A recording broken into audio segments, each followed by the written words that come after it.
una iye, una iye, una iye, una iye, una iye, una iye, una. The first week of October 6 and 7, we organized a indigenous food festival in Don Salvador. So it's it's called Pamaw-a. So Pamaw-a is Ata language, means calling, no? To call indigenous members to talk with something for a cause.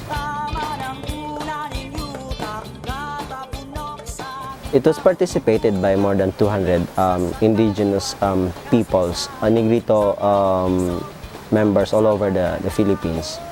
So the main intention of the festival was to really show the cuisine of the indigenous food of the Ata people in Negros Occidental. One of the programs that the food festival had was a kids program during the first day, because we thought that kids should be involved in activities like this. This festival is different because we really made sure that youth are involved and that they know what is happening, what's the activity is all about, and how important is preserving the culture of the Negrito. We target Don Salvador because many of the Ata youth there are really acculturated already, because most of them are living already very close to the municipality, which is now the #1 tourist destination in Bacolod. And tourism is one of the factors why acculturation is really strong, and why for me tourism also contribute for the vanishing of culture. So we target that place for that reason, no? Not only for the Ata communities to show how rich is their indigenous foods, how rich is their cooking strategies, but also for the kids to appreciate how rich their culture is, particularly in terms of IP foods, and then that they should be helping their leaders, their elders, in continuing this kind of this aspect of their culture.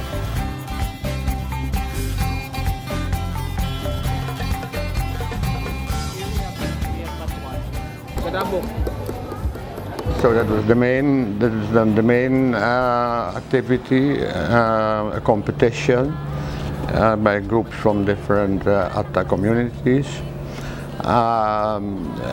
where they demonstrate their culinary heritage. It was beyond expectation. Of course, we already explained to them they get extra points for very special things. We were also very happy to see that also the presentation of the food. That is, of course, what they normally in their own family, they don't do that. But really, for the aesthetic of the food, that already makes your mouth watering. The jury had a very hard time, obviously, because of the overall the quality was so good. So we decided to introduce many different prizes, so that there were no losers, and that every participating group had a prize for something.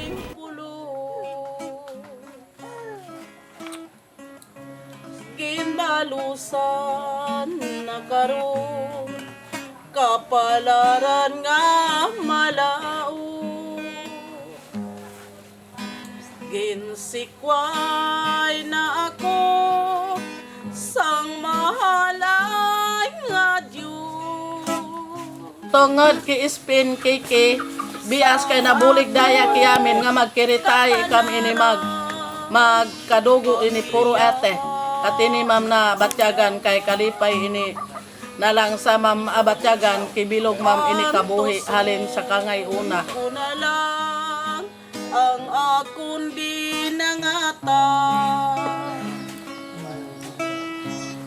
nga hindi na magbalik sa imong kiliran sa gugmang butikon nga walay kapuslanan ginbuslan sang kasakit ining akong dugang antuson ko na lang ang akong binangata.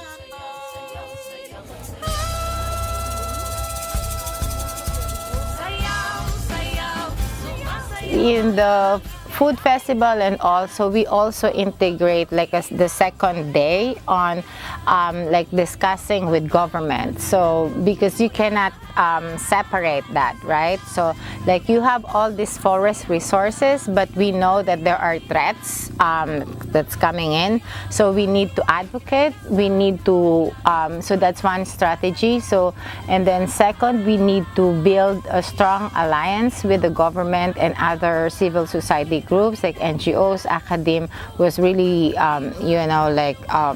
support this kind of work.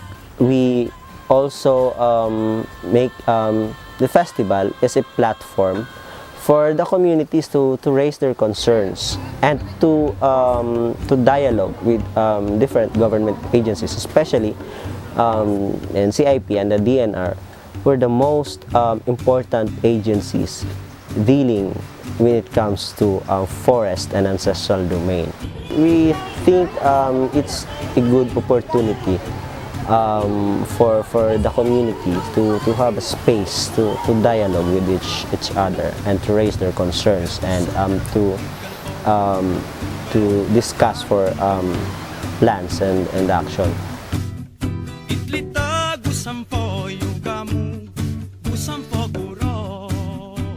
Yeah, how important festival, not only for the Negrito communities but for SPNKK. It's really important because when you trace the roots of SPNKK, the beginning of SPNKK, it was really because of the food festival that Kenny was organizing way back 2010.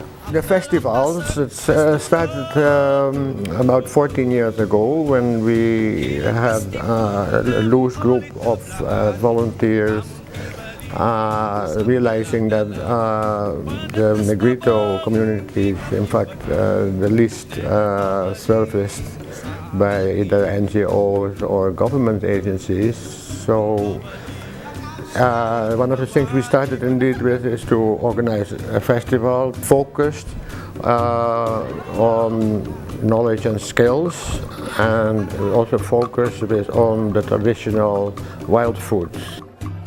During those festivals,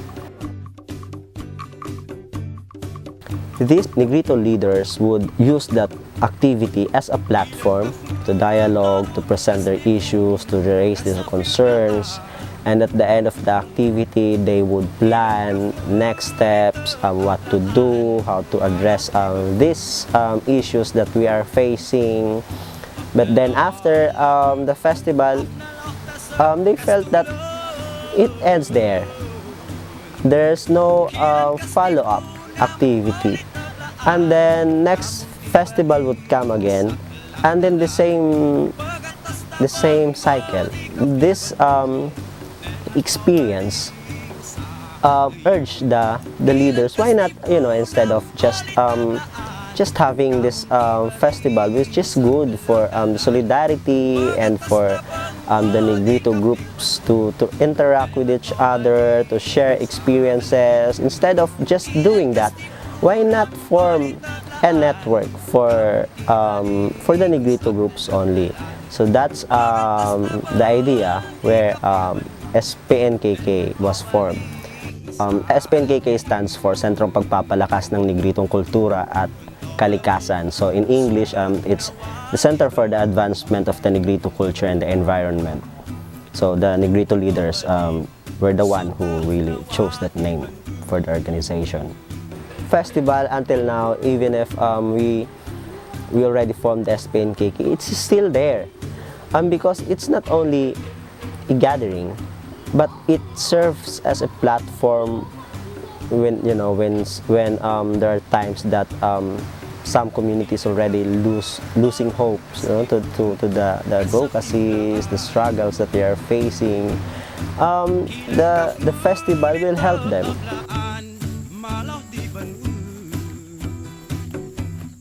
Ang sa akin naman, importante yung festival na yan para yung mga kabataan natin sa iba-ibang lugar ay magkakita-kita at yung mga karanasan nila ay doon naman magkakaroon. At yun ang gusto kong lalong maganda na ngayon dahil iba-ibang parte ng sulok ng mundo na kabataan ay doon magkasama-sama dito sa festival ng kabataan. Kaya sa akin lang, maganda yan at malaking tulong din sa amin yun. Dahil hindi lang kabataan dito, kung hindi kabataan ng buong Pilipinas yung magkasama-sama dito. Para yung mga kalaman nila, hindi lang dito sa settler, hindi lang dyan sa ibang sityo, kung hindi ito ay buong mundo na Pilipinas yung kabataan. Para ito ay para ito yung maisulong nila na ang lahat ng mga katutubo ng kapas, hindi lang sa kapas, kung hindi sa buong Pilipinas, ay sila yung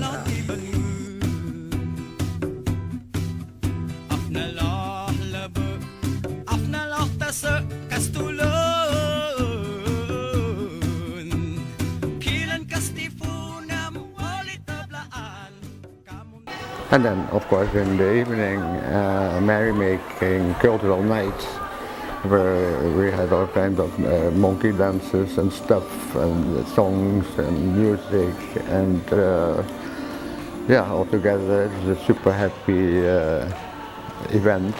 You could see on the faces, and also during the General Assembly the day after of SPNKK, the SPNKK members. Everybody elated, feeling strong, proud on who they are and what they have to share with other people. Yeah, so it was a real morale booster of the first order.